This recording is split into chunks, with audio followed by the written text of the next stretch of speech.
Vou falar um pouquinho agora no início que o aumento da expectativa de vida, as pessoas hoje cada vez mais estão tendo várias carreiras ao longo da sua vida. E isso requer uma mudança de mentalidade. Primeiro, a aceitação de que provavelmente as pessoas vão ter várias carreiras. Segundo, enxergar essa realidade como algo positivo. E terceiro, e talvez seja o mais importante, é se preparar adequadamente para isso, para fazer uma escolha consciente. Então a gente desenhou aqui uma agenda junto com a Spencer Stuart, em que o Ricardo e o Guilherme, que está ali, terão uma participação importante, além do Ricardo e do Guilherme, que vocês têm aqui todo o Rio e toda a experiência relevante que eles têm ao tema. Nós vamos ter também o Walter e o Carlos Ferreira, que está lá no fundo, que vão falar cada um sobre um tema importante num momento de transição de carreira como esse. Eu vou começar aqui falando um pouquinho sobre o panorama do envelhecimento, panorama do aumento da expectativa de vida e do que um artigo recente, em 2008, na Harvard Business Review, chama dos mitos da chamada meia-idade. Em primeiro lugar, a sobrevida está aumentando rapidamente, né? Inclusive vocês já viram provavelmente alguns pesquisadores mais extremados que dizem, inclusive, que o ser humano que vai viver eternamente já nasceu. Certamente o ser humano que viverá 150 a 150 anos já nasceu. Esse a gente tem certeza, não há nenhuma dúvida. Que viverá eternamente a gente não sabe. Mas vamos ver alguns exemplos. Em 1950, esse cara que vocês provavelmente conhecem, talvez os mais novos não, Paul Newman. Paul Newman nasceu em 1950. No ano em que ele nasceu, um ser humano, um homem caucasiano de 35 anos, tinha uma expectativa de sobrevida de quantos anos? Quer dar um chute? 15 anos. 20. Mais 15 anos, um pouco mais. Mais uns 25, mais uns 25, 30. Lá em 1950, um homem caucasiano de 35 anos tinha uma expectativa de sobrevida de mais 35 anos. Não era tão pouco, não, era bastante. Isso é um caucasiano médio. Não necessariamente nos Estados Unidos, tá? Caucasiano médio em vários países. Essa foi uma pesquisa feita em vários países. Em 2010, esse é o Jim Carrey, ele não é australiano, porque eu não encontrei nenhum australiano famoso que tinha 49 anos em 2010. Em 2010, uma pessoa de 49 anos tinha a mesma expectativa de sobrevida. 35 anos. Quer dizer, em 2010, a pessoa espera viver aos 49, quase 50, mas a mesma quantidade de tempo que uma pessoa com 35 anos esperava viver há pouco tempo, em 1950. A gente não está falando aqui de idade média, paleolítico, neolítico. Nós estamos falando de uma mudança muito rápida de aumento de sobrevida recentemente. O que é importante a gente ressaltar que é um aumento de sobrevida, é diferente de aumento de expectativa média de vida ao nascer, porque a expectativa média de vida ao nascer basicamente é afetada por duas coisas: mortalidade infantil e expectativa de sobrevida a cada idade. Até mais ou menos 1950, a grande variável que afetou uma evolução da expectativa média de vida ao nascer, que durante milhares de anos foi em torno de 30 e poucos anos. 30 e poucos anos era durante milhares de anos, aumentava um pouquinho, às vezes piorava com a peste negra, aumentava, mas era 30 e poucos anos. Entre 28 e 35 anos foi quando flutuou a expectativa média de vida ao nascer durante toda a história do ser humano, até por volta do ano de 1500. No ano de 1500 começa a aumentar, mas principalmente pela redução da mortalidade infantil. Não tanto pelo aumento da sobrevida. Aumentava um pouquinho a sobrevida, mas não aumentava muito. Ou seja, a expectativa de sobrevida de uma pessoa com 20 anos não mudou muito dramaticamente ao longo dos últimos 500 anos. Mas nos últimos 50 anos a 100 anos, mas principalmente nos últimos 50 anos, com a evolução da medicina cada vez mais rápida, o aumento da expectativa de sobrevida tem sido dramático. Inclusive com algumas não linearidades. O que significa não linearidade? Eu já trabalhei com Previdência há muitos anos, eu me lembro que tinha uma coisa chamada tábua de vida. O que é uma tábua de vida? É uma tabela que diz assim, ó, se você tem 60 anos, a sua expectativa de viver até os 61 é tanto, aos 62 é tanto, aos 63 é tanto. Você está lá as probabilidades. Só que essa tábua de vida ela é construída com base nas taxas de mortalidade de cada idade hoje. Ou seja, ela tem um problema. Qual que é o problema? Ela, para projetar quantos anos você provavelmente vai viver, ela leva em consideração, se você tem, por exemplo, 50 anos, ela leva em consideração a probabilidade de você sobreviver aos 70 anos, não quando você tiver 70 anos, e sim quando uma pessoa de 70 anos tem hoje.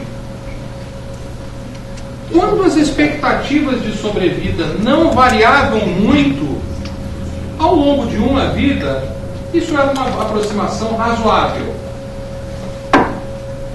Com uma alteração significativa de expectativa de sobrevida que está acontecendo hoje, você dizer que a expectativa de sobrevida de um australiano, que é um cara que hoje tem uma das maiores expectativas de sobrevida, está lá San Marino, Austrália e tal, é de mais 35 anos, isso aqui é o piso, porque considera as expectativas de sobrevida a cada idade hoje. Só que quando este cidadão australiano tiver, que hoje tem 49, tiver 70 anos, a probabilidade dele viver mais 1, 2, 3, 4 anos vai ser maior do que a existente hoje. Ou seja, você pode ter uma não linearidade de tal fato que as pessoas mais jovens hoje elas possam viver muito mais do que aquilo que a tábua de vida e as expectativas de sobrevida dizem. O que é um problema político para a Previdência. Não é um problema econômico para a Previdência, porque, paralelamente, não há dados internacionais sobre isso, mas há evidências anedóticas. Paralelamente, a porcentagem de vida, do tempo de vida que a pessoa consegue trabalhar, está aumentando. Diferentemente de algumas preocupações da década de 90, principalmente, em que as pessoas dizem assim, puxa, nós vamos ter muita gente improdutiva e isso vai gerar um colapso econômico.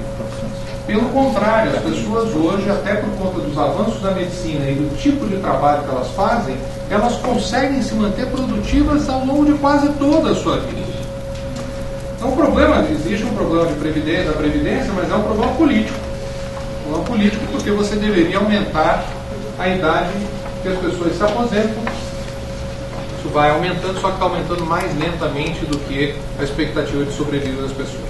Mas isso não é realidade. Eu vou mostrar um pouquinho mais de evidência anedótica aqui, porque o conceito da meia-idade, inclusive, muda. Olha só. 70, homem caucasiano de 50 anos. Ricardo Montalbán, nasceu em 1920, lá em 1970, lá o senhor Hurt, né? Além de vários outros filmes, o senhor Hurt, em 1970, tinha 50 anos. Aos 50 anos, a expectativa de sobrevida dele lá em 1970 era de mais 23 anos. 50 anos você esperava mais 23 anos. Bom, vamos lá. 2010, um homem de 50 anos, George Clooney. George Clooney, em 2010, tinha 50 anos. Expectativa de sobrevida dele: 33 anos. Não considerando as não linearidades, tá? Ou seja, 33 anos é o piso. É possível que a expectativa de sobrevida seja bem maior, dependendo da evolução das próprias probabilidades de sobrevida. Isso significa o seguinte, que se ele tem uma expectativa de sobrevida de 33 anos, e ele começou a vida profissional dele por volta dos 20, ele, aos 50 anos, ele tem mais anos de vida, se ele se mantiver produtivo ao longo da vida dele, do que toda a vida profissional que ele já teve. Isso é uma quebra estrutural. Nós estamos vendo hoje uma quebra estrutural. As pessoas vão ter claramente várias carreiras. Claramente. Lá em 1920, os demógrafos diziam que o máximo de expectativa média de vida ao nascer seria, sabe quanto? O máximo? 1920. Vamos lá. 65 anos. Nossas projeções indicam que o ser humano não foi feito para viver mais do que 65 anos. É isso que ele dizia lá em 1920. Mas 65 anos, o ser humano não foi feito, a máquina humana não foi feita. Aí continuou. Agora, em 1990, mainstream entre os demógrafos é que a expectativa de média de vida não passará de jeito nenhum. Isso está escrito, isso era mainstream. Isso era a maior parte dos demógrafos. Seria de 85 anos. E a expectativa média de vida entre mulheres no Japão, por exemplo, já é de 87 anos. Ao nascer. Ao nascer. Cada vez mais países estão passando desse patamar. Só uma mudança estrutural. O problema da crise da meia-idade começou, a primeira vez que se sabe, foi na Divina Comédia. Dante Alighieri escreveu: da nossa vida em meio da jornada, achei-me numa selva tenebrosa. Ele queria dizer, se vocês olharem no original, em meio da jornada significava claramente no meio da vida dele. Ele tinha 35 anos. No meio da vida adulta dele, aos 35 anos. 35 anos no meio da vida adulta dele, lá em 1300. Essa coisa da crise da meia-idade, inclusive ele nesse momento estava muito preocupado porque ele tinha cometido muitos pecados na vida dele, então ele estava com medo naquele momento, na meia-idade, que a gente já pecou bastante, e a gente começa a se preocupar.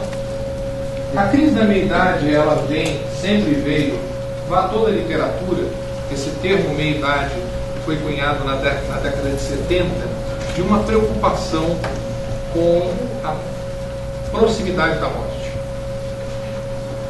Os estudos mais profundos indicam que é nesse momento que o ser humano começa a enxergar a morte como uma possibilidade mais próxima do que ele imaginava. E ele começa a se preocupar. Hoje os estudos empíricos dizem que isso ocorre mais ou menos, dependendo da pessoa, em algum momento entre os 40 e os 63 anos. Os mais ansiosos provavelmente mais próximos dos 40, e os mais relaxados mais perto dos 63. Mas tem uma grande concentração nessa grande faixa de idade. Só que, junto com a preocupação dessa crise da meia-idade, acontecem normalmente duas coisas, que são dois mitos. Primeiro, que a partir da meia-idade começa o declínio. A partir daí é ladeira abaixo. Essa é uma das coisas que, em geral, as pessoas pensam, agora só piora. Você não está entrando em questões físicas aqui.